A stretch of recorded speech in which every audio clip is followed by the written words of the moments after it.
Hola Gonzalo, hola a todos queridos, ¿cómo están?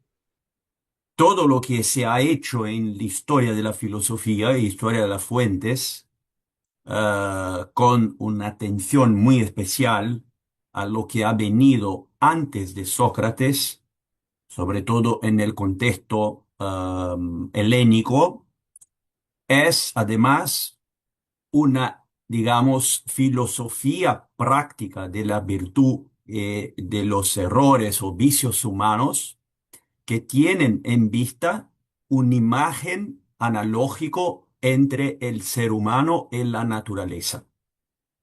Y sobre todo, la ordenación del cosmos es digamos, el enganche, la causación de la ordenación de los actos humanos en un modo no tanto analítico, sino que poético. Hay una percepción mitopoética aún sobreviviente en la forma de comprender el orden del cosmos en estos autores, aunque la búsqueda por el principio fundador del orden no sea exactamente una teodiceea o una cosmogonía, es sin una investigación sobre el principio fundador de la naturaleza en el cosmos. Pero hay poco, por decirlo, de filosofía práctica en estos autores. Y por eso es muy importante atentar para la recepción de la ética platónica, sobre todo en algunos diálogos, en el interior de la obra de Aristóteles, con lo que Aristóteles ha recibido mucho de Platón, pero también ha hecho muchas cosas en el contrario senso de lo que Platón ha puesto. He enfrentado muy rápidamente este punto en la última clase, sobre todo con miras, diga- digamos, una ojeada sobre lo que en Platón puede ser visto como un pasaje de la cosmología y por lo tanto de una metafísica hasta una filosofía práctica e el ideal del Frónimos, del Spoldeus, del ser humano ideal que es el ser humano contemplativo del bien. Y por eso el bien aparece en Platón en un modo muy particular. Se podremos paragonar, comparar Platón con los que han venido antes, porque en Platón, diferentemente de los presocráticos, hay ya un principio de división de los saberes humanos, de las artes, de las ciencias y de la filosofía práctica. Pero ahora voy también a responder una otra pregunta que ha aparecido en el mensaje, que es, el foco principal de nuestro curso de ética antigua es la ética nicomaquea de Aristóteles, porque la ética nicomaquea es el texto de filosofía práctica en la antigüedad clásica más completo y que recibe el influjo de los pitagóricos y de Platón, pero con ellos mantiene una cierta distancia, un cierto alontanamiento, porque Aristóteles ha hecho en su filosofía práctica una verdadera filosofía de la acción, del acto humano y de su calificación de las virtudes y de los bienes humanos, como vamos a empezar a ver hoy. Y por eso voy a aprovechar, Iván, y también a Carlos. eh, Déjame ver quién ha puesto la pregunta. Carlos René, a los dos. Voy a aprovechar tu pregunta, Iván, y de Carlos, para decir y pedirles que de hoy hacia el final, ustedes, por favor, intenten empezar a leer la Ética Nicomaquea. Vamos a empezar desde hoy hasta el final del curso. Voy a pedir que tenten, que hagan el esfuerzo por leer a cada pasaje de una clase a la otra, por lo menos un de los libros de la Ética Nicomaquea. Así que empezamos, por ejemplo, mañana el libro 1. Y se pueden, antes de la clase de lunes, se pueden empezar la lectura del libro 2, porque hoy vamos a ver el libro 1, el lunes el libro 2 y 3, y per così, vamos a decir, por etapas, vamos a enfrentar todos los libros de la Ética Nicomaquea en las aulas sucesivas hasta el libro 10. ¿Y por qué esto? Por dos razones. Mejor, por tres razones.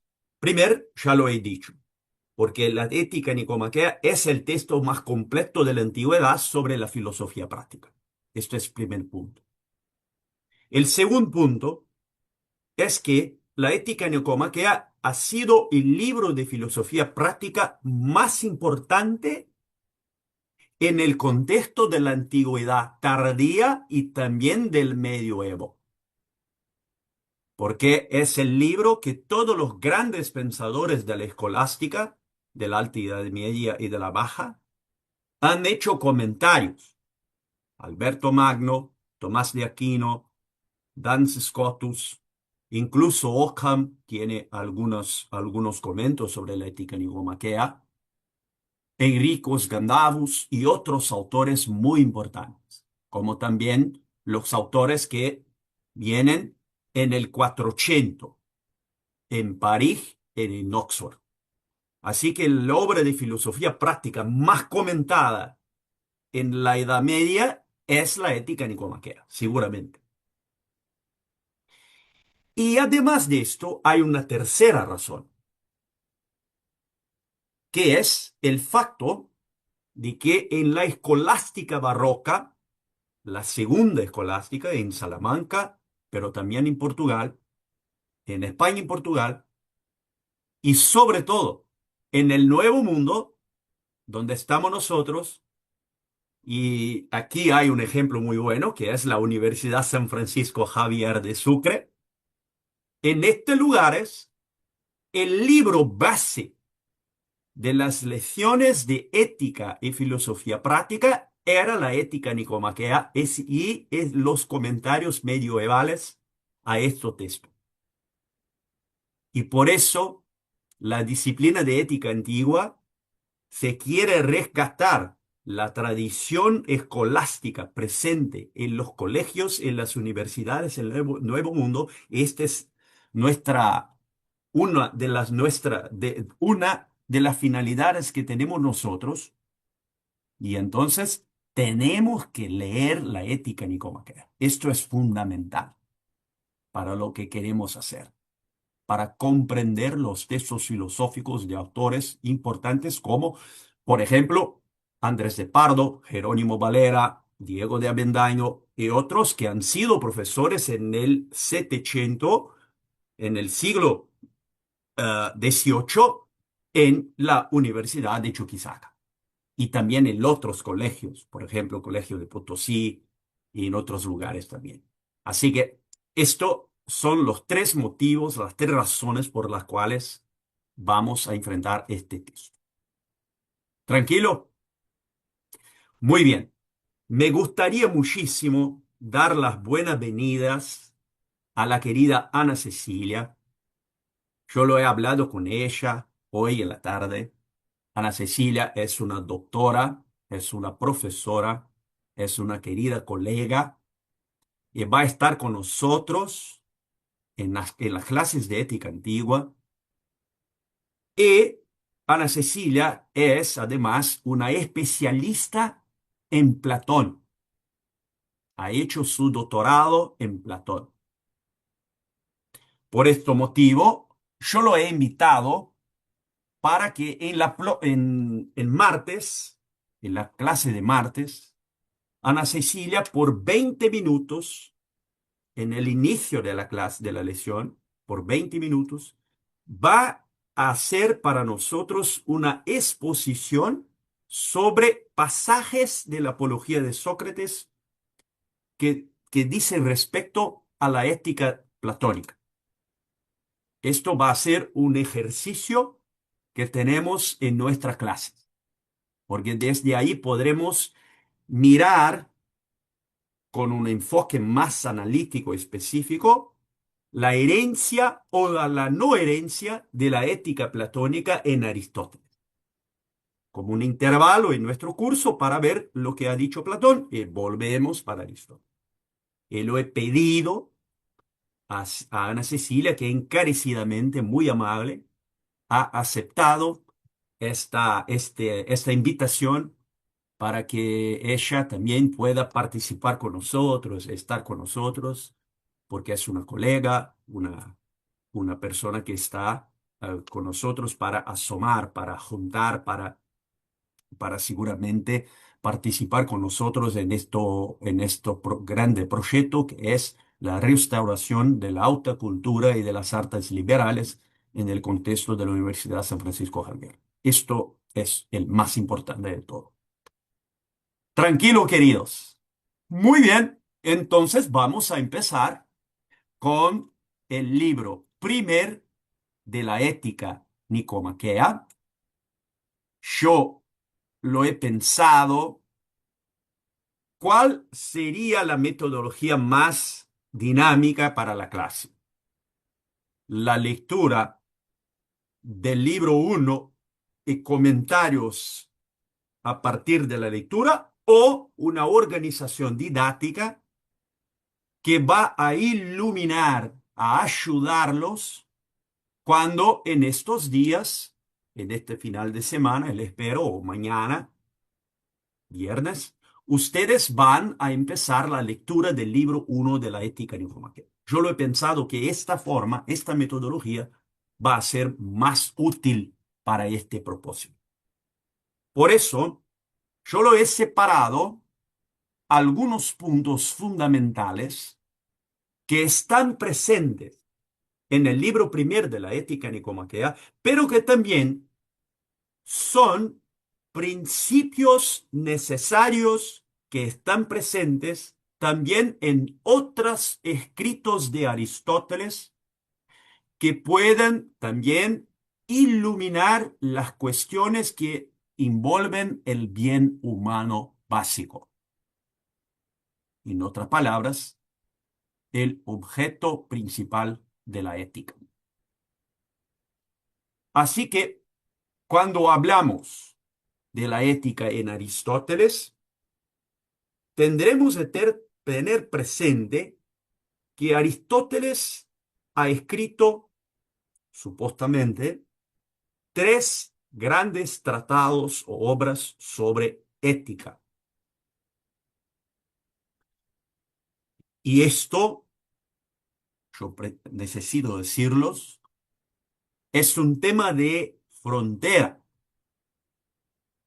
porque hay muchos debates, muchos, digamos, conflictos, muchas peleas en el campo del estudio de las fuentes, para decir que Aristóteles, aunque tenga escrito la ética nicomaquea, no hay seguridad de que ello haya escrito la Magna Moralia o la Gran Ética, porque algunos discuten el estilo filológico y otras partes que pueden lanzar, pueden suscitar dudas o cuestionamientos sobre la autoría exacta de esto escrito. Esto no voy a entrar. Esto es algo que se debe estudiar más profundamente después de leer con fuerza el texto propiamente dicho. dicho. Por eso voy a sugerir la lectura de la Magna Moralia y de la Ética Eudemia, seguramente, pero el texto más completo, el texto que aporta todas las grandes cuestiones que están en la Ética Eudemia es la Gran Ética, y que lo hace en un modo más analítico y más profundo es la Ética Nicomaquea. Por eso, quien lee bien la Ética Nicomaquea va a leer muy tranquilamente los otros dos escritos y va a poner las temáticas que ahí están en un modo más atento y más profundo. Nosotros podríamos lanzar digamos, un cronograma temático de los temas que están en la Ética Nicomaquea. El problema del bien, el problema de la felicidad, el problema de las virtudes, las diferencias entre tipos de virtudes, de las partes potenciales del ser humano, de los apetites y del deseo, de la deliberación y entonces de los vicios y de las virtudes. Avareza, orgullo, soberbia, vanidad, todos los vicios y también las virtudes, la prudencia, el coraje, la templanza, la justicia, la amistad y los tipos de amistad y los modelos de fruición de los bienes humanos. Esto todo vamos a hacer en todas nuestras clases, pero vamos a hacer en una forma organizada, siguiendo los libros de la Ética Nicomaquea que van a tratar de estos temas en un modo cronogramático. Pero para entrar en la obra, algunos presupuestos son fundamentales. Y aquí voy a decirlo, que no hay como estudiar la Ética Nicomaquea sin atentar para lo que el libro persigue, busca. ¿Cuál es, a final de cuentas, el objeto o los objetos que son fundamentalmente perseguidos por Aristóteles en esto escrito? Y nosotros podríamos decirlo. Lo que Aristóteles tiene en vista es responder lo que es el bien mayor y más importante para el ser humano. Y dos, si la felicidad es este bien. Y tres, lo que es la felicidad. Entonces son tres aporías conjugadas, tres cuestiones conjugadas. ¿Qué es el bien para el ser humano? Dos, si este bien es la felicidad. Y tres, ¿qué es la felicidad? Son tres puntos conjugados, tres cuestiones que aparecen a primera vista. Para empezar a responder, necesitamos solucionar algunos prerequisitos. No sé si esta palabra tiene en la lengua española, creo que sí. Prerequisitos, precondiciones. Quizás sea este mejor.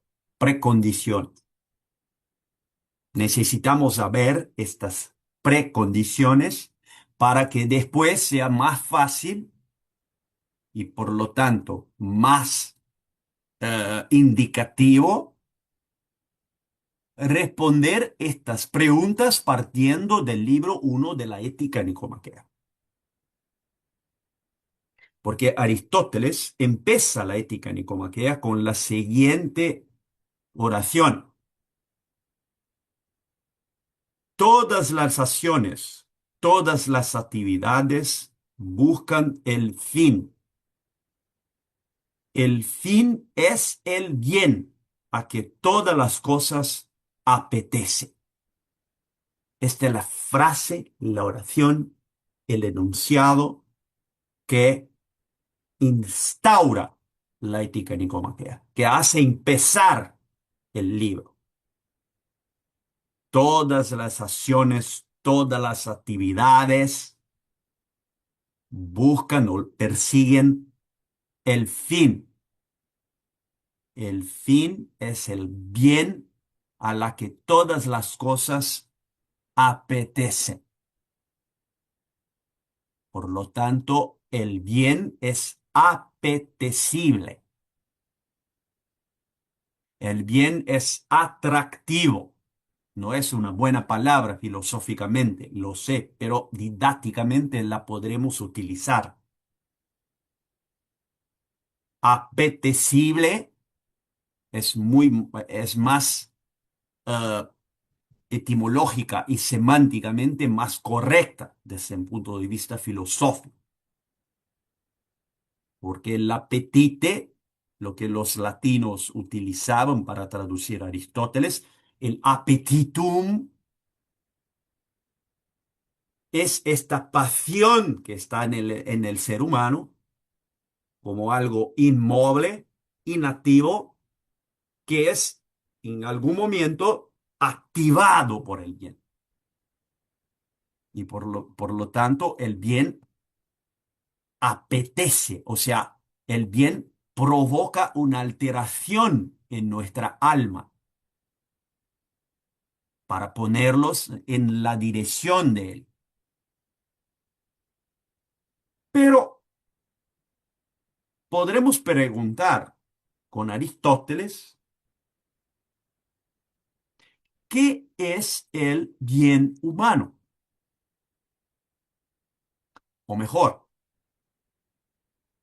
¿cuántos tipos de bienes humanos existen? Y por lo tanto, ¿cuáles son las clases de bienes humanos? Fíjense que la palabra bien en Aristóteles, y esto ya lo podremos decir de lo que venimos, de lo que estamos a ver, el bien está significado dentro de un mundo en que la experiencia humana posee cierta evidencia de su finalidad.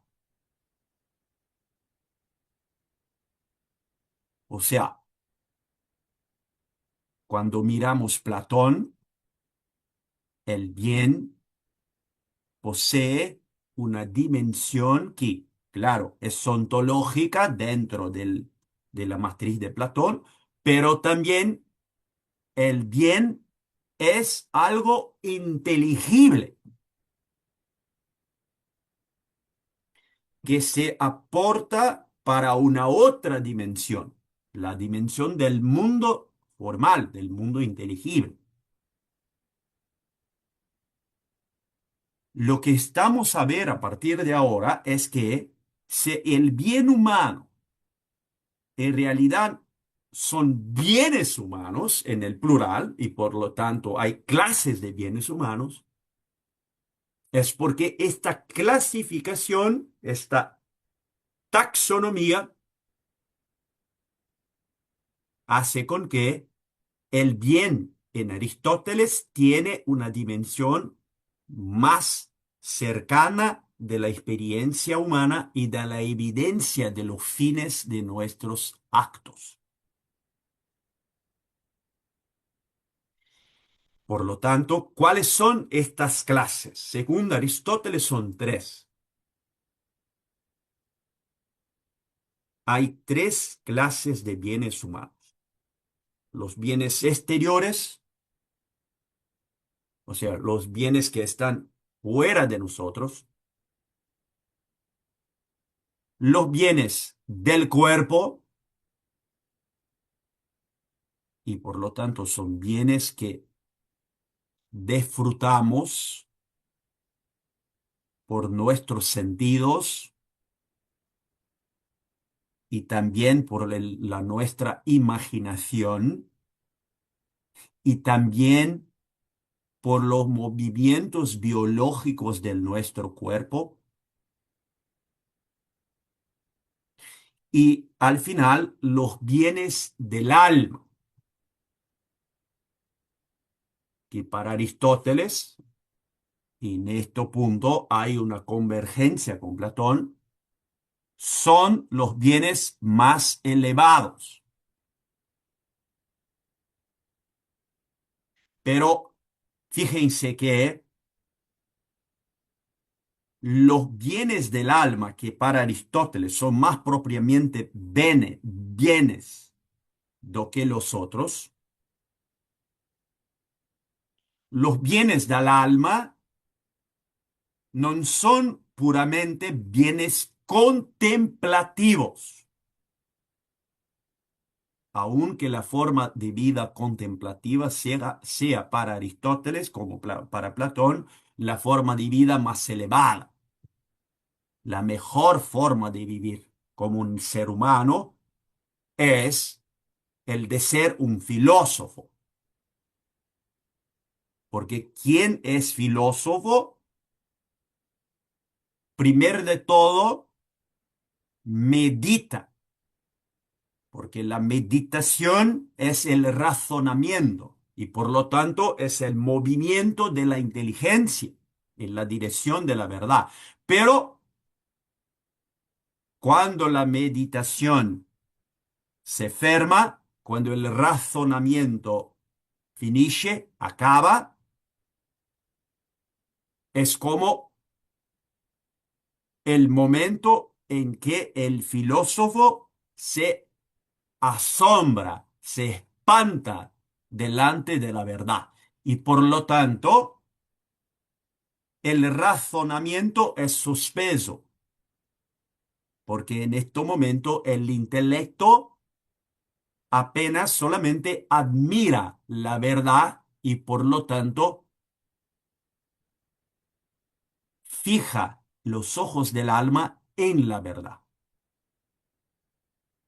Y esto es lo que los filósofos griegos llamaban contemplación,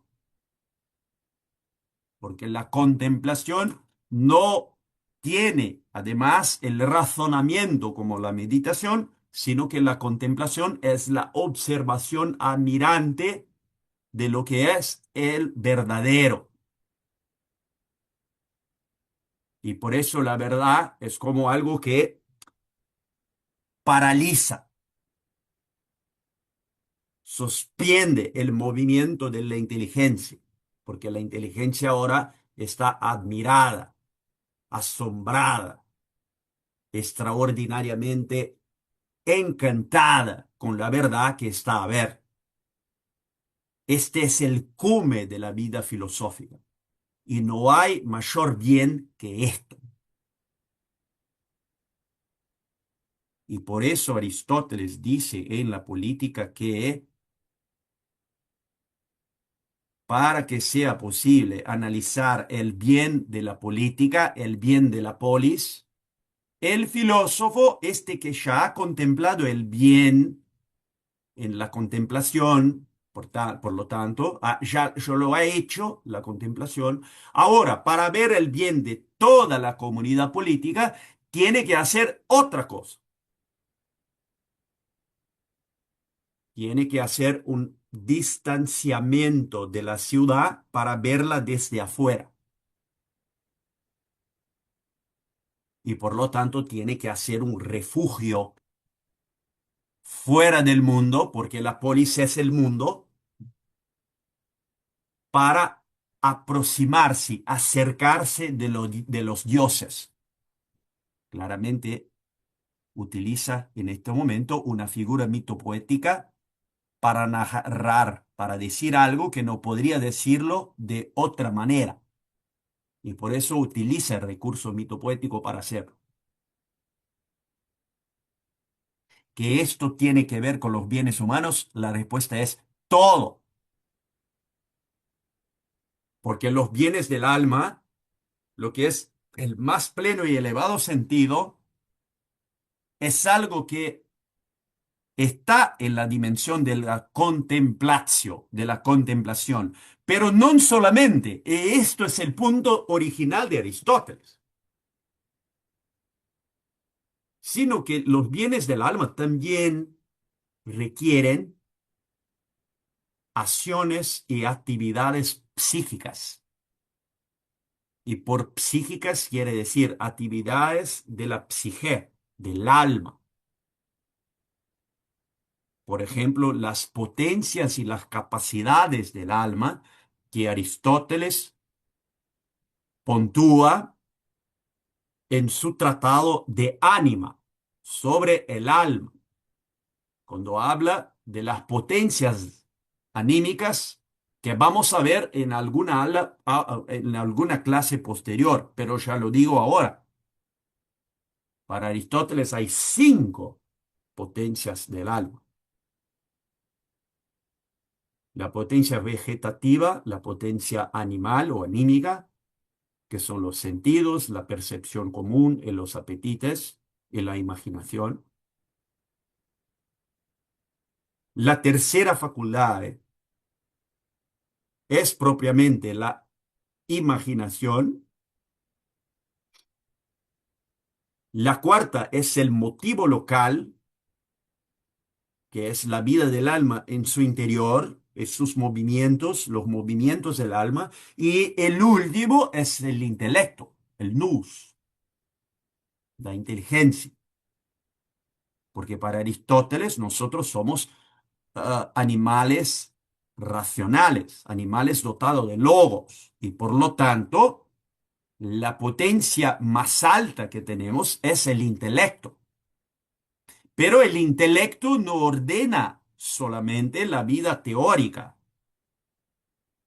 la vida especulativa, la razón especulativa, la razón que persigue las verdades que son inmutables, que son verdades eternas, como lo son los primeros principios de las demostraciones y como lo son las materias de la metafísica y en parte de la lógica.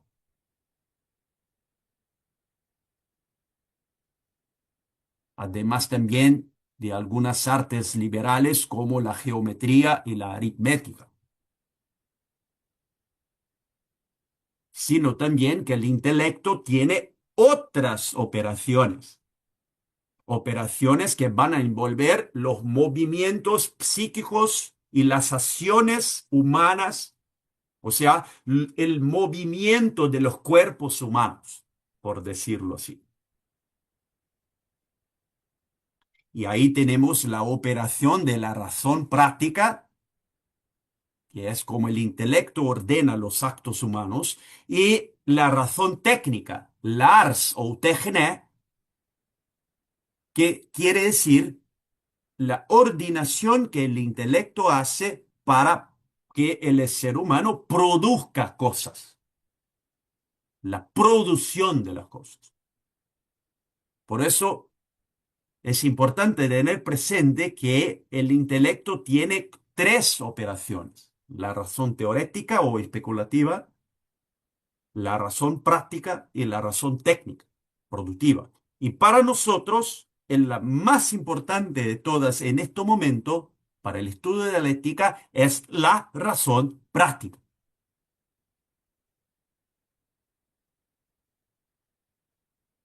Y desde este momento es necesario decir que para Aristóteles y para los antiguos en general, intelecto y razón no son sinónimos. Por eso en griego se dice nous y dyanoiesis. Y decimos intelecto y ratio. de dónde viene en las lenguas vernáculas como español, italiano y portugués y otras, la distinción entre intelecto y razón, inteligencia y razón. Hay un libro muy bueno que me gusta muchísimo del profesor Juan Cruz Cruz, que es intitulado Intelecto y Razón. Profesor Juan Cruz Cruz ha sido un gran profesor de filosofía, un brillante profesor de filosofía, uno de los mayores que yo lo he conocido, y tiene una obra fantástica que ha sido publicada por las ediciones de Pamplona, Navarra, EUNSA, y el título de la obra es Intelecto y Razón.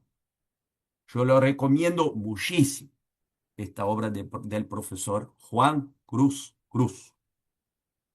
Después puedo pasar en el grupo nuestro la indicación exacta de la obra. ¿Eh? Muy bien, todo eso para decir, por lo tanto, que los bienes exteriores, los bienes del cuerpo y los bienes del alma son atractivos para que el alma, que está inmóvil, impasiva, sea activada para que se mueva hasta la dirección de estos bienes. Y fíjense que estos bienes que atraen el alma y el cuerpo, porque el ser humano es alma y cuerpo, el sínolo, la conjunción de materia y forma, cuerpo y alma, en un modo en que la alma ordena y gobierna el cuerpo. Y por lo tanto, el alma, sobre todo su parte más alta, que es el intelecto, va a decidir qué clase de bien debe ser la clase de bien que yo debo perseguir. Porque si soy alguien que tiene su corazón totalmente en el dinero, en las riquezas, en las cosas materiales, voy a decir, mi principal razón de vida es la riqueza, los bienes exteriores. Esto es lo que haré por toda mi vida. O se lo digo, mi vida es tener placer. Yo voy a vivir como un epigurista. Todos los días voy a buscar el placer, sea en la comida, sea en otras cosas. Por lo tanto, el Dios de mi vida es el bien del cuerpo. Porque desde el momento en que mi cuerpo sea satisfecho, bueno, ya está, no necesito de más nada. Pero en otros casos, cuando deseo bienes que no son, por decirlo así, commensurables o reducibles al horizonte contingente de la vida humana, pero quiero bienes que poseen una inconmensurabilidad y por lo tanto una duración más profunda y más larga en el sentido de mi vida, seguramente voy a buscar cosas más elevadas. Aristóteles va en la secuencia de los libros de la ética que vamos a estudiar, mostrar cuáles son las consecuencias que uno pueda tener cuando persigue solamente los bienes exteriores, cuando uno persigue solamente los bienes del cuerpo y cuando uno decide, por otras palabras, voy a usar una metáfora, morir para sus placeres y sus honores, entre aspas, tra virgolette, y pasa a perseguir bienes más elevados, lo que ocurre en la alma de este. Este es el gran proyecto de Aristóteles, la construcción y además la edificación de una forma de vida perfecta. Para Aristóteles, diferentemente de Platón, esto vamos a ver en el curso y también en la lección que la profesora Ana Cecilia va a brindarnos en martes. Vamos a ver estos contrastes que estamos a ver ahora, la diferencia entre la posibilidad de la perfección en esta vida, Aristóteles, versus la imposibilidad de la perfección en esta vida, Platón. Porque para Aristóteles, la realización completa de los bienes más elevados en la vida por una decisión del intelecto y por lo tanto un acto de la razón práctica que dice yo quiero el bien más elevado y yo voy a excluir o rechazar los bienes más cercanos, los bienes del cuerpo, los bienes exteriores, porque son efímeros y por lo tanto es una decisión de vida que el animal racional, como ha dicho el gran Alasdair MacIntyre, el razonador práctico independiente, es una expresión que a mí me gusta muchísimo, ha decidido de perseguir una vida, una forma de vida más elevada, con todos sus cuestos, porque hay muchos costos, cuestos, ¿cómo se dice en español?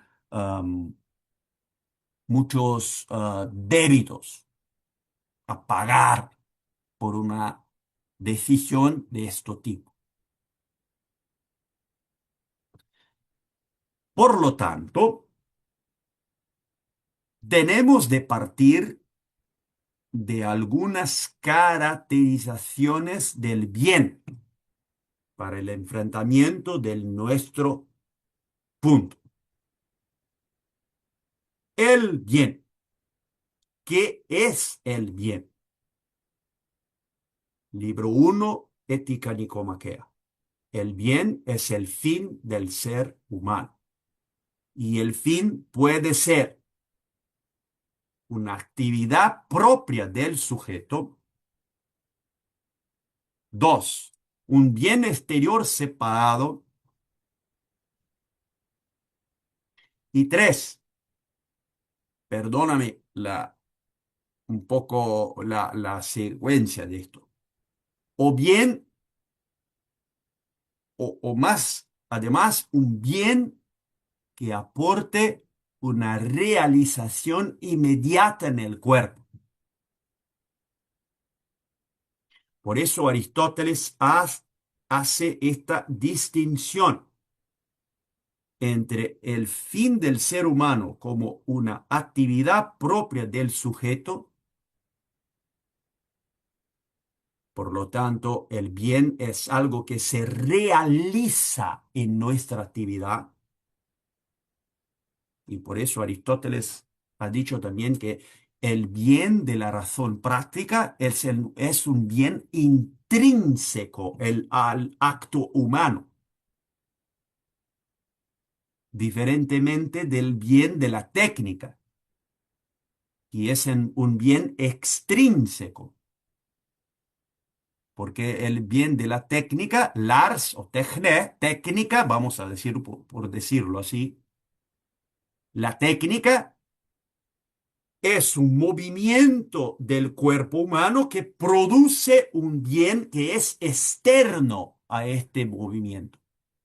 Por ejemplo, yo voy a construir, no sé, este lápiz, ¿ah? O yo voy a construir este óculos. O yo voy a producir por una fábrica industrial este libro o este libro. Así que Estos son bienes producidos y por lo tanto exteriores a la gente que los ha hecho. Pero cuando estamos a ver los bienes exteriores, estamos en un otro campo. Estamos en el campo del arte. O sea, estamos en el campo en que los bienes dependen de un movimiento humano que es calificado por un método. Y solamente por eso la arte es una virtud, como ha enseñado Aristóteles y también Tomás de Aquino. Pero nuestro campo, que es otro, el ética, no es la producción y el arte, aunque existan conexiones entre una cosa y otra, obviamente. Pero en el ámbito de la ética, el bien es siempre una actividad propia del sujeto, porque cuando el ser humano actúa, piensa, delibera, él está a buscar un fin para esto que está haciendo, porque no haría si no hubiese un fin a ser realizado por ello. Yo quiero pensar. ¿Por qué yo quiero pensar? Porque quiero llegar a la verdad de algo. Yo quiero deliberar. ¿Por qué? Porque tengo opciones, quiero un fin, tengo opciones para realizarlo y voy a escoger el mejor medio. Por lo tanto, tengo que actuar. Cuando yo actúo, tento, me esfuerzo por hacer con que el ideal de acto humano, el ideal de una acción humana, que imagino ser la acción humana en que el fin es plenamente y perfectamente realizado, yo voy a intentar transfigurar mi movimiento en esta acción, haciendo una fusión entre el ideal de acción y mi acción misma, transformando mi acción en el acto, o mejor, haciendo con que mi movimiento sea una performance del acto idealmente concebido.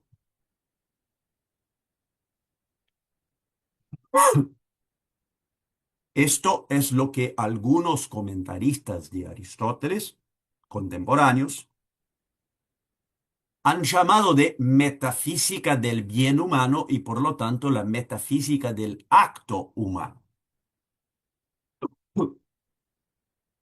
Porque aquí hay un encuentro entre la dimensión metafísica del bien humano, que es el acto. ¿Cuál es el acto humano que realiza este bien en el mundo conceptual? ¿Y cómo debo comportarme para performar este concepto? Y por lo tanto, la razón práctica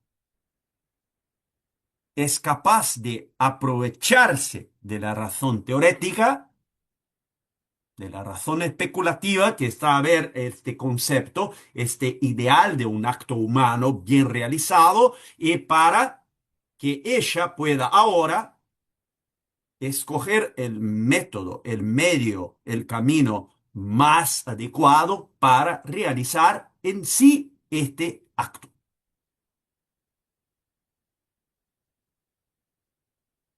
Pero el fin Puede ser también un bien exterior, que es producido por un otro ser humano, por ejemplo, una construcción, una artesanía. Yo quiero comprar un artesanato. Yo voy a Bolivia y quiero comprar, por ejemplo, los vestidos típicamente bolivianos. Yo haré este, ¿eh?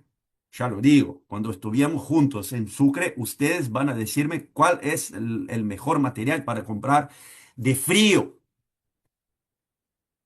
porque hay muchos hermosísimos desde ahí, porque lo he visto en internet. Entonces yo quiero un bien exterior, yo quiero comprar un bien exterior.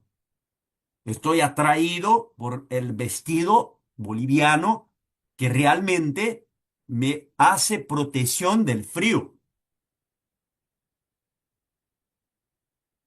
O mismo hay otros bienes exteriores que yo quiero poseer, adquirir. Por ejemplo, el conocimiento. Ustedes están aquí para esto, para la adquisición de este bien exterior. Por lo tanto, siempre que tenemos en vista los bienes humanos, las clases de bienes humanos, tenemos presente que el bien que para nosotros es el bien más importante, más elevado, vamos a llamarlo con Aristóteles, es el bien último porque define nuestra forma de vida, define quién somos, nuestra identidad social, es arquetípico y también es causa de los demás bienes. Y los otros bienes corresponden a él. Y este es, según nosotros, un bien para nosotros también y para otros. Por eso, por ejemplo, ustedes conocen mucha gente que es avarenta, gente que solo piensa en dinero. Ustedes piensan, ah, aquel tipo es un avarento, solo quiere dinero, riqueza, porque para él la riqueza es el más importante y la riqueza define su forma de vida, su imagen social, su identidad social y todo lo que él es en su vida, porque este es el bien más elevado para él, en lo que quiere, porque él cree, acredita, cree, está convencido de que la riqueza es el bien más elevado para él y también para los otros. Y por lo tanto sus relaciones son basadas en esto bien último. Lo mismo para los alcohólicos. Mi bien más elevado es la bebida. Yo no puedo pasar un día sin, no sé, cualquier bebida, whisky, vino, cerveza, algo, birra. Entonces toda la vida de él es la bebida. Y él cree que este es el bien más elevado, va a hacer todo, va a gastar su dinero, el dinero de la familia, va a destruir su lar, su familia, porque este es el bien más elevado. Fíjense que el bien último es para esta persona un arquetipo de su vida. Pero las mociones que lo cargan hasta allá, hasta el bien, pueden ser de distintas órdenes, porque el orden que va a llevarlo hasta la bebida es la apetencia, el apetite concupiscible.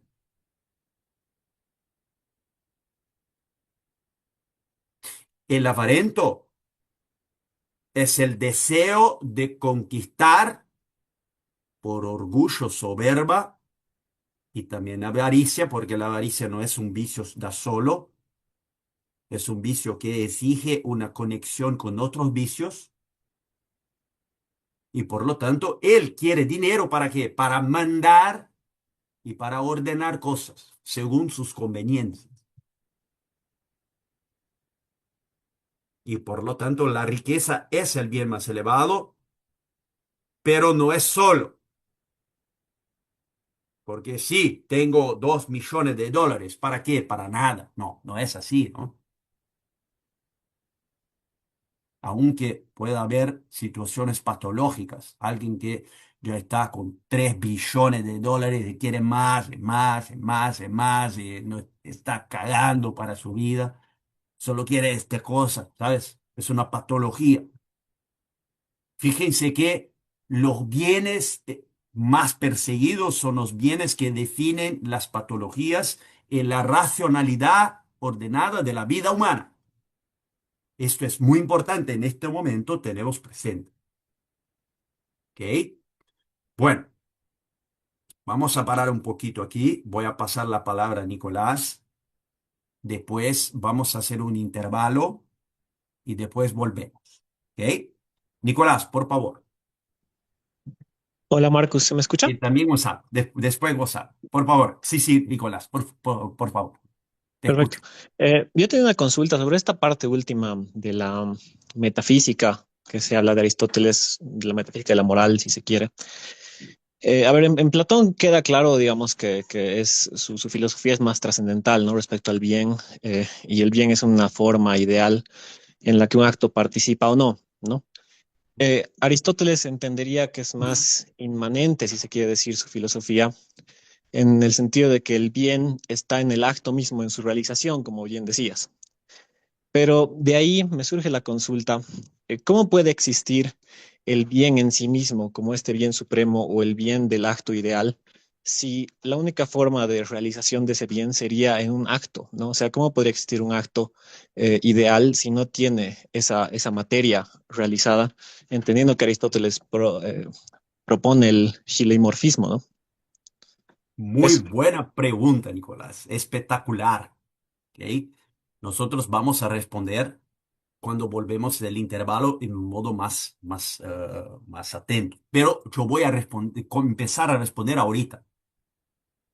Para Aristóteles, hay que distinguir el bien último desde un punto de vista ilemórfico, como ha dicho tú.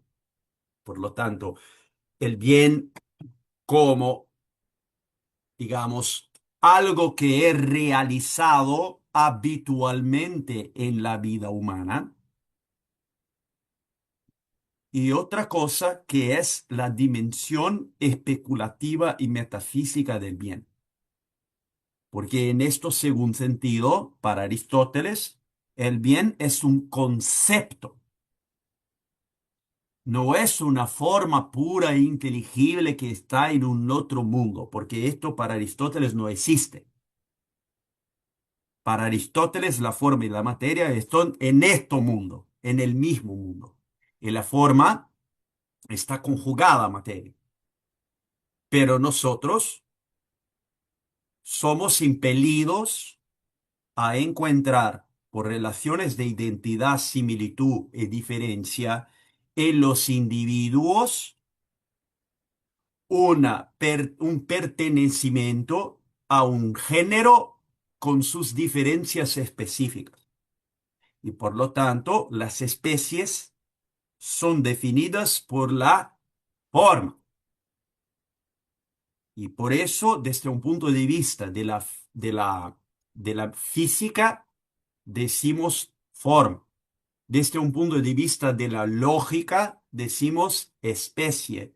Desde un punto de vista de la metafísica, decimos esencia. Pero estos tres conceptos son conjugados ontológica y gnosiológicamente. Porque para Aristóteles, cuando hablamos del bien en esta acepción metafísica, esto es solo una investigación conceptual, no ontológica de un mundo para allá, porque el bien es predicable en los actos humanos. Por eso no podremos hablar ni tampoco conceptualmente de los bienes, sin la presencia siempre presente, perdón por la redundancia, de los actos humanos, porque en la causa ejemplar del bien es el acto humano, no la forma inteligible, como es el caso de Platón. No sé si he respondido tu pregunta, tu demanda, Nicolás. Por favor, dime. Sí, sí, muchas gracias. Gracias, querido. Bueno, voy a pasar la palabra a Gustavo y después al Alcides y entonces hacemos el intervalo. Tranquilo. Muy bien. Gustavo, por favor. Buenas noches, doctor. Buenas noches, querido. Mi pregunta es en dos partes. La primera es, ¿puede la ética subsistir fuera del campo pragmático? Y la segunda es si la ética tiene un fundamento ontológico o si la ontología responde a un fundamento ético. Ujú. Muy bien. Son dos preguntas muy, muy buenas. ¿Ah? La primera es, sí, la ética es un saber práctico y por lo tanto no es posible contemplar los bienes de la ética y los bienes que la ética enseña sin una realización en el propio contexto actual, o sea, en el propio contexto de la acción. Esta es una primera dimensión importante. La segunda cuestión, que también muy, muy importante y colegada, relacionada a esta primera, es que la ontología es el campo en que las categorías, o sea, la substancia, la calidad, la cantidad, el tiempo, la posición, la relación y todo eso, todas las categorías van a preparar el espacio donde el acto humano va a realizar los bienes según las circunstancias de tiempo y espacio que son presentes. Y por lo tanto, es absolutamente fundamental que una ontología del ser esté en la áncora del estudio de la ética. Diciendo de una otra manera, el mover desde una causa hasta un efecto, desde un principio hasta un fin, desde un lugar hasta otro, desde un lugar más conocido hasta el otro menos conocido, o al contrario, como sucede en la naturaleza, desde un lugar menos conocido hasta el otro más conocido. ¿M? Dependiendo de los lugares de donde vamos a partir para otros, siempre el movimiento puede ser calificado por las artes o por las ciencias. Por las artes, cuando tenemos la forma en el intelecto, vamos a producir una imagen, una representación de esta forma en el mundo exterior. Este es el primer tipo de movimiento. Después, la calificación del movimiento por las ciencias. En el primer caso, de la física, porque tenemos el movimiento de una causa hasta un efecto, y este movimiento puede tener dos posibles resultados, o la generación o la corrupción.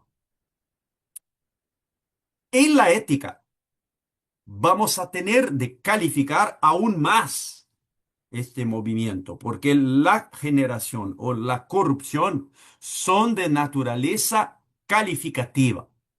O sea, no es la generación de un otro ser que es el mismo ser según ciertos principios, mas es además un otro ser que es el mismo ser según una calidad que es típicamente determinada por el intelecto y por lo tanto trasciende la física, la física.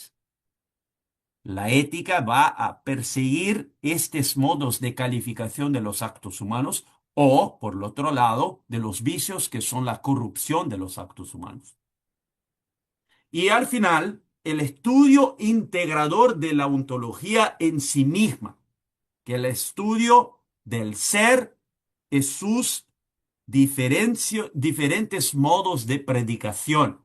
porque el ser, según Aristóteles, como está en el libro Z de la metafísica, el ser se dice de muchos modos.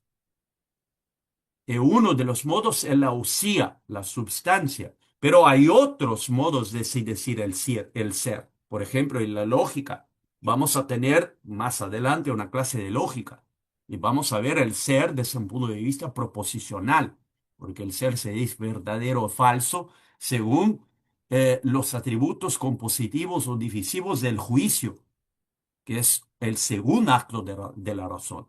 Así que la calificación de los movimientos va a depender de las ciencias, de las artes y de los modos de saber que son especulativos, productivos o, en el caso de la ética, prácticos.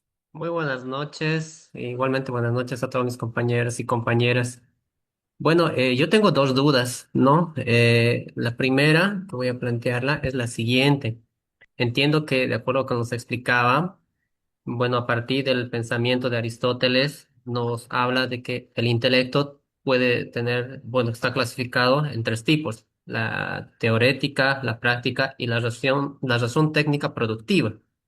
Entonces, ahora, un poco analizando, ¿no? Yo es lo que necesito para saciar mi inquietud, digamos, es si cada una de estas, o sea, señalando desde la primera, la teorética, la práctica y la razón técnica productiva, precede una de otra para lograr un resultado, ¿no? Es decir, llegar a este fin, ¿no? Porque, claro, la teorética es esa contemplación ideal, yo lo entiendo así. La práctica es ya el cómo se va a materializar a través del acto humano, y ya la razón técnica productiva va a provocar esta generación del bien, ¿no? Entonces, esa es la primera duda que quiero entender, si Ujú, realmente una va precediendo a la otra hasta llegar a la última. ujú. Y la segunda duda que tengo, partiendo de lo que nos mencionabas del aforismo, ¿no? Que se maneja que todas las acciones y todas las actividades buscan el fin, y el fin es todas las cosas que apetecen, ¿no? Por tanto, el bien es apetecible y atractivo.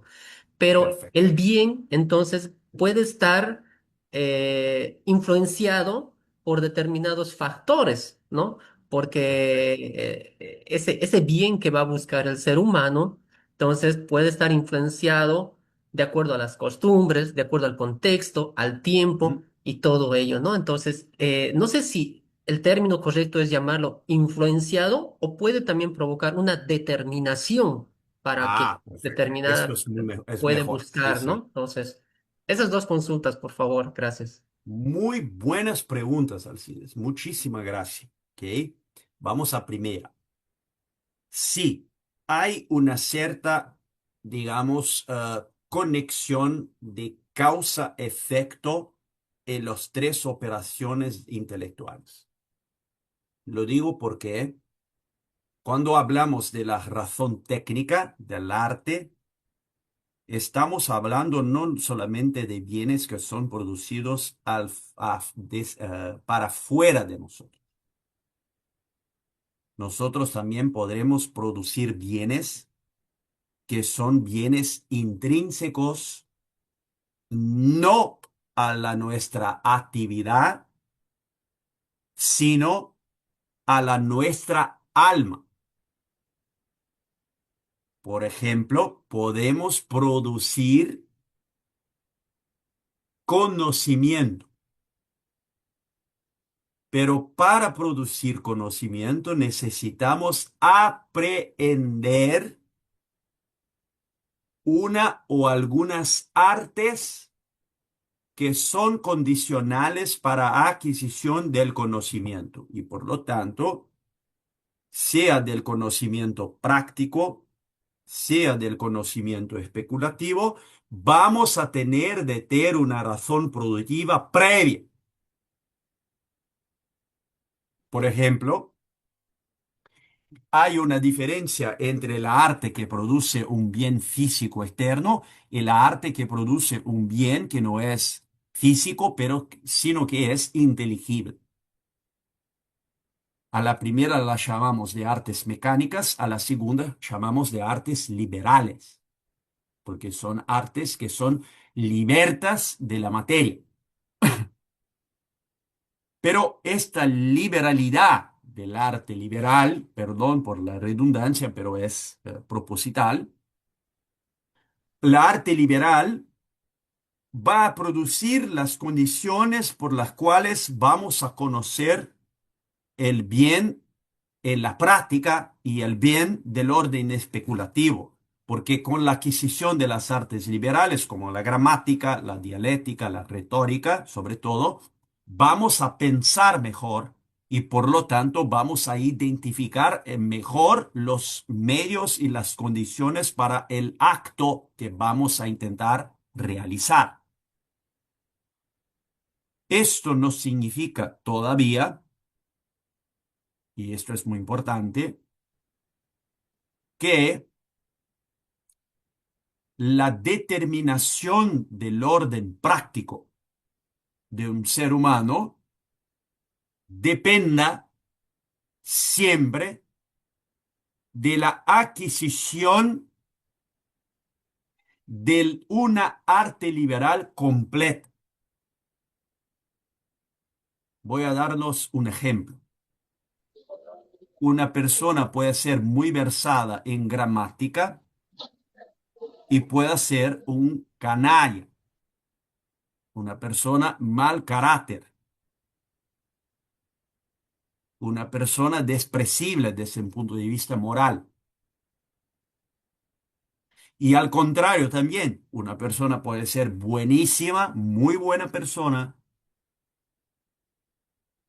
pero además no es muy versada en gramática. Y en algunos casos, y yo lo conozco casos así, de personas que son analfabetas o semianalfabetas, pero son buenísimas personas, personas maravillosas. ¿Por qué? Porque la adquisición de las artes liberales y la razón especulativa no son causas necesarias para el acto humano moral, pero sí pueden ayudar enormemente, porque una persona con las adquisiciones de las artes liberales va a pensar mejor, esto seguro, y puede realizar los bienes humanos en un modo más elevado, con la ayuda de esta adquisición de los saberes. Por eso tua pregunta, Alcide, es muy buena. Pero fíjate que ah, la segunda pregunta nos aporta una otra dificultad,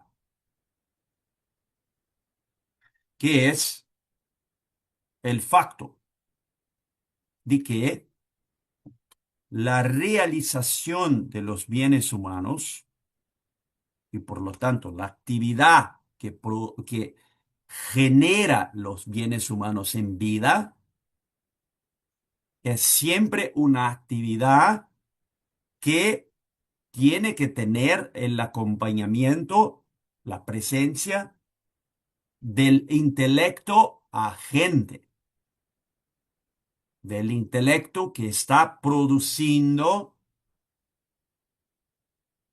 por conceptos y por imágenes conceptuales, por un lenguaje, por lo tanto, una confirmación de los actos humanos, de los bienes que son perseguidos.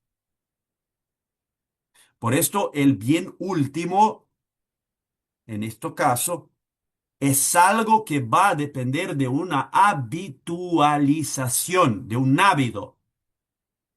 No es algo que vamos a hacer una vez, basta.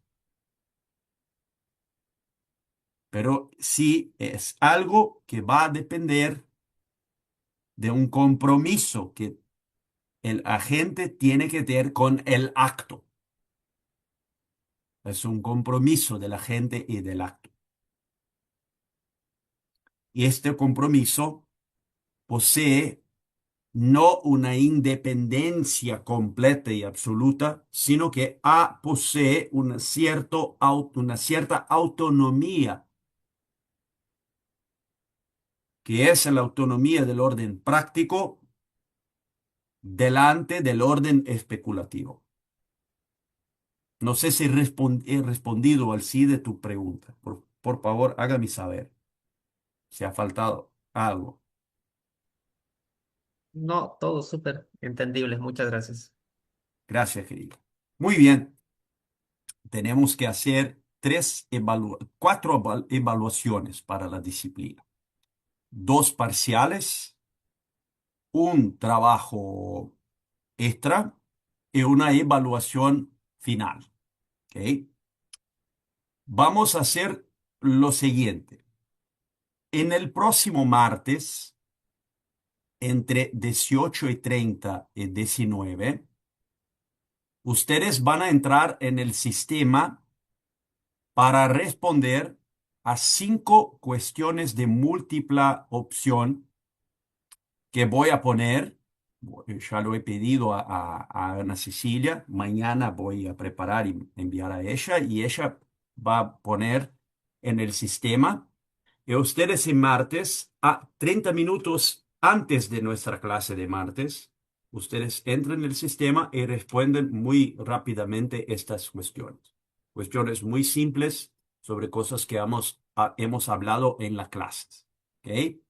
Sobre la primera de la semana pasada y ahora también de lunes.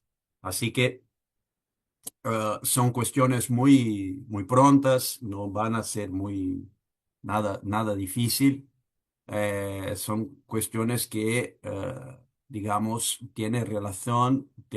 guardan conexión con nuestra clase, con lo que estamos haciendo aquí. Y esto va a ser una parte de la evaluación, porque así requiere la universidad. Entonces es un tipo de procedimiento que tenemos de hacer y, bueno, hemos pensado que esta quizás sea la forma más tranquila, más dúctil para empezar. Tranquilo, puede ser. Yo voy a prometerlos que las cuestiones van a ser tranquilas. Algo que hemos hablado, estamos hablando aquí en la clase, pero tranquilo, sin mucho problema. Yendo al punto, la universidad exige el sistema tres evaluaciones, que son dos parciales, como ha explicado el profesor Marcus, y un examen final.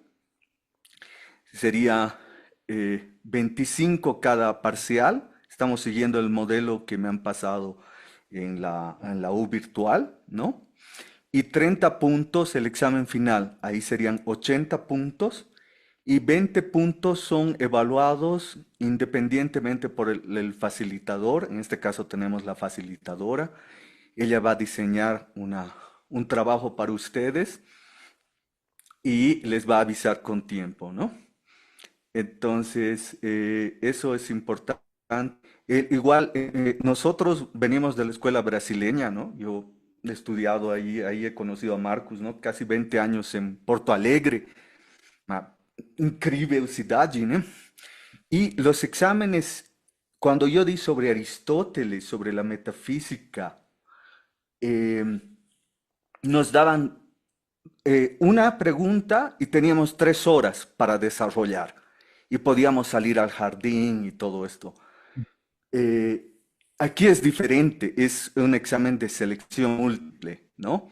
Entonces, eso es más, ah, mm, es diferente la perspectiva, ¿no? Entonces, van a ser 5 preguntas. Yo le pedí a Marcus que igual nos diga sobre qué temas va a entrar, cuáles van a ser los contenidos, ¿no?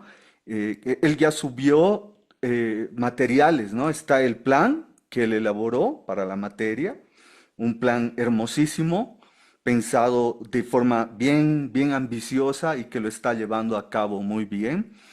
Entonces, ¿cuáles serían las temáticas, Marcus, que crees, digamos, que hoy día les podrías ya indicar a los alumnos como los contenidos que tú les tomarías en el examen? Solo los contenidos que hemos visto en clase. Por lo tanto, las anotaciones de ustedes y sobre todo los handouts. ¿Por qué? porque esto me parece es una forma de hacer una evaluación con criterio objetivo. O sea, solo contemplamos en la evaluación lo que hablamos en clase, nada más. Por eso para la evaluación de martes va a ser lo que hablamos en la clase pasada, que es el handout, por eso clase 1 y 2 que está en el sistema, y este handout que estamos a ver hoy y que vamos seguramente continuar a ver en la próxima aula, con un poco de adiciones. Entonces, las clases de última, esta y de lunes van a ser las materias de la evaluación parcial 1 de martes. 5 preguntas sobre los temas de los handouts. Vamos a hacer así. Yo hablaré por 15 minutos sobre este punto 3, ¿ok? Nosotros vamos a dejar el punto 4 para la clase de lunes, porque no tenemos tiempo para todo esto. Es a mucha cosa a volver. Así que vamos a ver el lunes el punto 4 en adelante con la adición de los problemas centrales del libro 2 de la ética nicomaquea, que es el problema de la felicidad. ¿Ah? Fíjense que la felicidad normalmente es identificada como el bien final o el bien último para los seres humanos, porque cuando uno dice el bien último para mí es esto, esto significa que si este agente, este ser humano, realice en su vida el bien último y entonces lo ha hecho, bueno, en este caso se considera como alguien feliz. Y puede decir, soy una persona feliz porque he realizado en mi vida el bien último. Pero las opciones que tenemos de bienes últimos, todas ellas conducen a la felicidad. Por ejemplo, si mi opción para el bien último es sé, la bebida alcohólica, por ejemplo, yo seré feliz por ser alguien que bebe todos los días o mi bien último es el dinero, la riqueza, las poses o las honrarías, porque la persona tiene una inclinación para la vanidad y todo eso. Entonces, cree que ser una persona que disfrute del honor, de que según ella los otros le prestan honores, es el bien último para esta persona. Entonces, esta persona será realmente feliz. O sea, todos los bienes, independientemente de qué clase de bien se estamos a hablar, conducen a la felicidad o no. Esta es una cuestión muy puntuada por Aristóteles, porque según el filósofo, y voy a permitirme utilizar el cualificador que Tomás de Aquino ha utilizado para él, filósofo, o estagirita, que es um, su nombre convencional, porque él ha nacido en Stagira, por eso. Entonces, para Aristóteles, la mayor parte de las personas, sean personas no calificadas, sean personas más calificadas, dicen que el bien supremo es la felicidad. Entonces, aquí, en estos casos, ya lo tenemos una respuesta, que es la felicidad normalmente se identifica como el bien último o el bien supremo para los seres humanos. Pero hay un desacuerdo sobre lo que es exactamente la felicidad. Y hay opiniones muy distintas sobre lo que es o lo que son los bienes que conducen a la felicidad. El Aristóteles ha dicho en el libro 1 que la mayoría piensa que la felicidad es placer, riqueza, honores. Esto es lo que demarca la sociedad en el sentido más económico, porque incluso Aristóteles ha hecho una división en la comunidad humana en grados.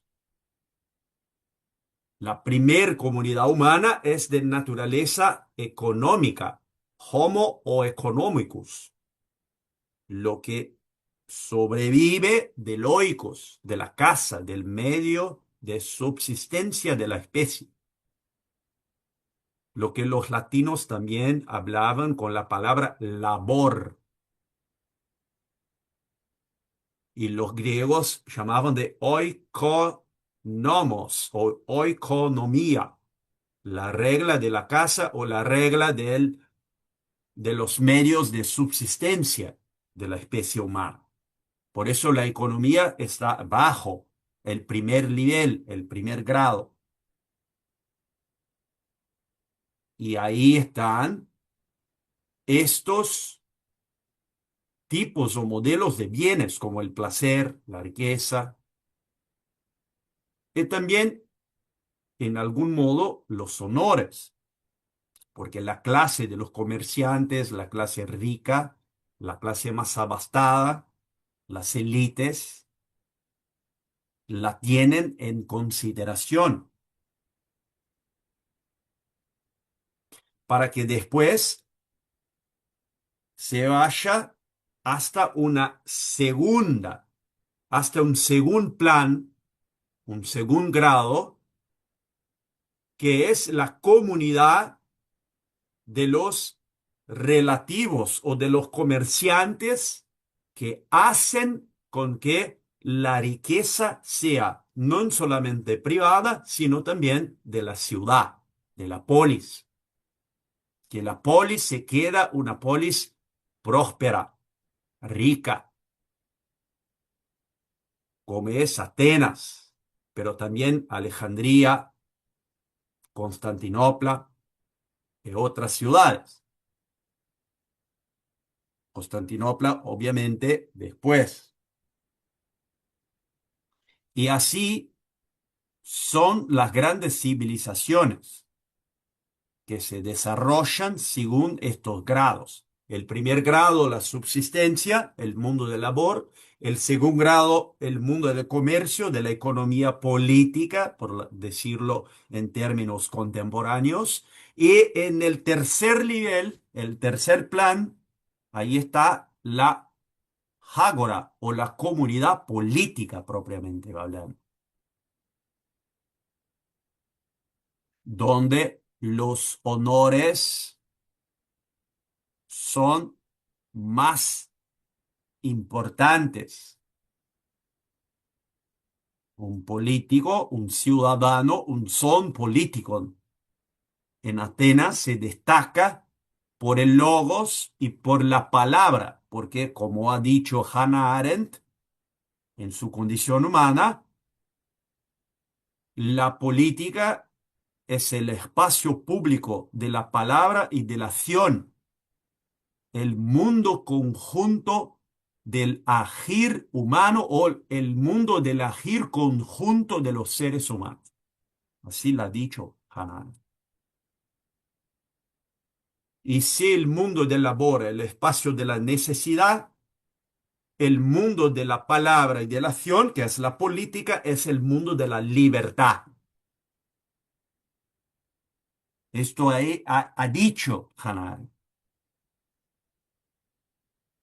Y si guardamos, si fijamos nuestros ojos en Aristóteles, vamos a ver que la mayoría piensa que la felicidad es el placer, riqueza, honores? Bueno, porque la mayoría está inserida en estos distintos grados o contextos sociales y también institucionales a la vez. Pero hay otros, como Platón y sus discípulos, que sostienen que existe un bien en sí que es causa de todos los bienes, que es la visión metafísica que estábamos hablando antes.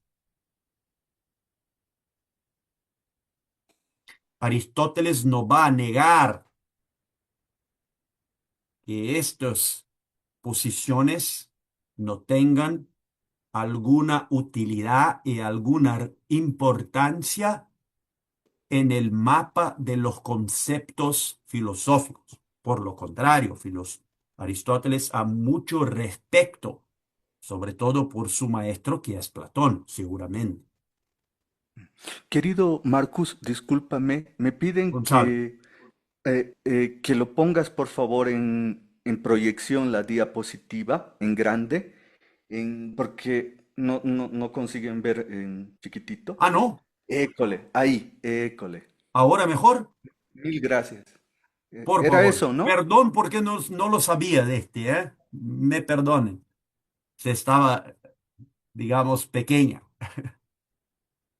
Allora, entonces, quiero decir, eh, en la próxima clase vamos a ver cómo Aristóteles va a responder el vínculo sobre la felicidad y el bien,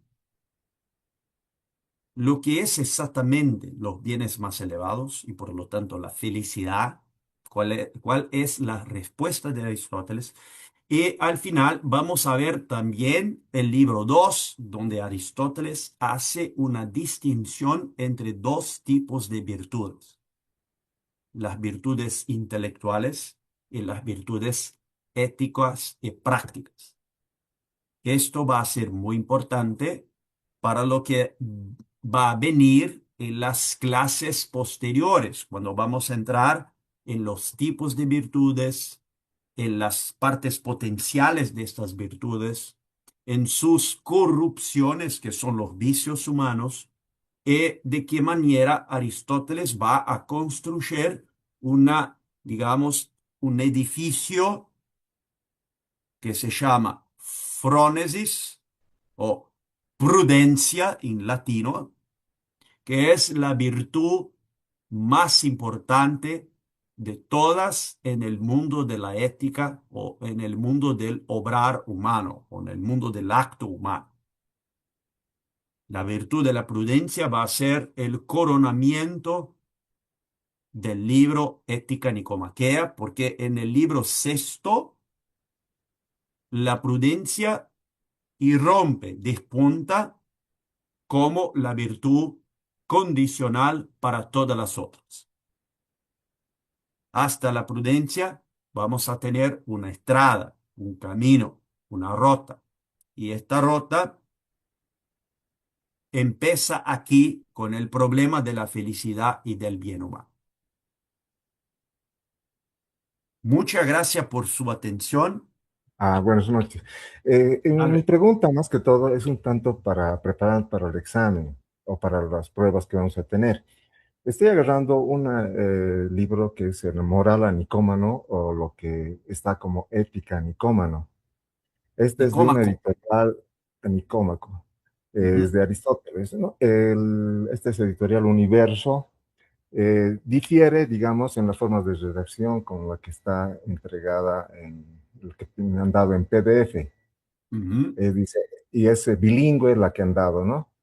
Y digamos, la forma en el castellano que utiliza ambas es diferente y también es diferente de la editorial Gredos. ujú, Por ejemplo, la editorial Gredos tiene la misma, esa numeración que tiene al costado de 1094 A, 5, ujú, 10, etcétera, la numeración que es estándar, pero tiene los títulos, ¿no? Dice, por ejemplo, libro uno sobre la felicidad, introducción, toda actividad humana tiene un fin. Y el ujú, otro librito dice, el bien es el fin de todas las acciones del hombre. Son sinónimos, ¿cierto? pero a efectos de Correcto. prepararme esto de estudiar en forma personal, o sea, Ujú. del No hay estudio. ningún problema, hermano. No Claro. hay ningún Lo que problema. quería saber es exactamente, por ejemplo, he visto los tres libros que tenemos que leer para el lunes, ¿no? O sea, eh, no es mucho, pero también la única parte que me perdí fue la comparación de la lectura que hizo bilingüe, citando a la República del Ujú, día en la primera clase, donde está en griego y en portugués. Usted hizo ujú. la traducción al castellano. Entonces, el profesor Tinajeros les dijo, en gredos, ¿qué parte, qué números son para que la anotemos? O sea, esa partecita también quisiera, por favor, que nos actualicen para que podamos Perfecto. pueda comparar, digamos, con las ediciones impresas, ¿no? O digitales que han pasado. Ujú. Y quisiera, digamos, para el examen que diga ustedes, o sea, para tener uno son las clases grabadas, el handout, esto, uno Ujú. como referencia para estudiar y Ok, leer capítulos no, tantos no de te ambos libros. preocupes. Yo lo te digo, no te preocupes con la edición y ni tampoco con la numeración. Esto no importa. O sea, importa evidentemente para el estudio más profundo de la obra desde un punto de vista etimológico y filológico. Pero para nuestras pretensiones en esta clase introductoria de ética antigua, no vamos a tener esta exigencia de saber exactamente el enderezo según Becker o los otros comentaristas de Aristóteles, porque esto va a suplantar nuestra propositura. Nuestra propuesta es material, es la materia. Así que una edición puede aportar un término, otro, pero la idea es el más importante. Obviamente hay ediciones mejores que otras, ¿sabes? Por eso, la edición Gredos, por ejemplo, es excelente. Es una edición que para mí, a mí me gusta muchísimo. ¿Ah? La edición que está en el que Gonzalo ha puesto es una edición espectacular. Hay ediciones mejores, otras ni tanto, pero en este momento la lectura por una otra edición no va a ser un problema, porque el handout va a contemplar la idea matriz que está presente aquí y acolá en todas las ediciones, al menos las ediciones que son, por decirlo así, técnicamente auténticas. Para que queden tranquilos, principalmente Iván, que nos ha hecho la edición principal, es la que trabaja Marcus en la clase. Y se apoyen en otras editoras, esa que está en nuestra biblioteca, como también hay una muy buena de Tecnos, hay otra de Aguilar y demás, ahí ustedes escogen. Pero lo central es lo que Marcus está traduciendo y están en los videos. Gracias. Perfecto. Claudia ha hecho una pregunta. ¿Por qué es un problema la felicidad para los antiguos filósofos? Muy bueno. Porque, Claudia, la felicidad es comprendida como lo que hace la realización e el sentido de la vida de las personas. O sea, mi vida tiene sentido porque soy feliz, pero soy feliz porque realizo un bien y por eso encuentro sentido. Los filósofos antiguos tenían mm, la necesidad de responder o de llegar a una respuesta más profunda sobre este punto. En la realidad, muy probablemente, este problema era un problema personal para ellos. ¿Ok? Pero esto no estoy seguro porque no es posible haber cualquier seguridad en esta respuesta porque no los conocemos, solo por sus escritos. ¿Ok? Bueno, Wilson, Gracias, por favor. doctor. Gracias, querida. Bueno, Wilson, por favor. mi pregunta es, Cuando uno quiere investigar un determinado tema, ¿cuál es el método adecuado para usarlo? En un determinado caso, cuando se investiga del orden práctico al orden especulativo, de lo conocido a lo desconocido, Ujú, o del orden práctico a lo metafísico, más o menos, ¿cuál sería el método adecuado cuando uno quiere investigar algún tema, ¿no? Esa sería mi ujú. pregunta. Muy bien, muy buena pregunta, Wilson. La respuesta es, el método más adecuado para las ciencias de la naturaleza es lo que los antiguos llamaban de epágoge, inducción. Vamos a partir de los concretos y por observación hacer generalizaciones, conceptos generales que puedan explicar un contingente grande de individuos que tienen movimientos semejantes según los mismos principios, con conclusiones idénticas o semejantes. Pero cuando estudiamos el método, desde el punto de vista de la teoría del método, o el método como la capacidad de mostrar algo o demostrar probablemente algo, tenemos que tener presente un otro método que los antiguos lo llamaban de silogismo. Y por lo tanto, la dialéctica, que es la lógica mayor, o la lógica menor, parva, que es la doctrina de la demostración, son las metodologías utilizadas ahora para las ciencias especulativas, en el caso de la demostración.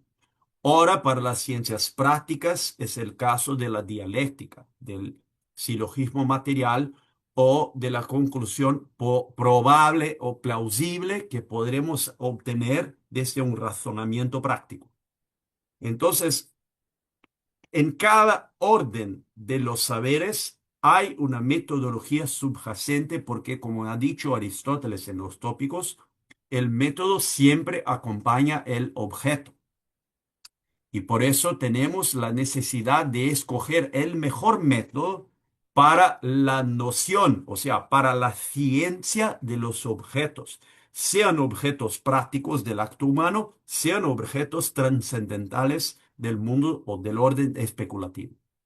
Así que esto es muy importante, tenemos presente la necesidad de método, así que te agradezco muchísimo, Wilson, por tu pregunta, porque es muy importante. La última pregunta, entonces, Gracias, tenemos profesor. Luis, por favor. Luis, la última pregunta porque tenemos dos Sí, minutos. Dylan, vamos a ¿logran tener de dejar escucharme? para lunes. Hola, ¿me escuchan Luis, ahora?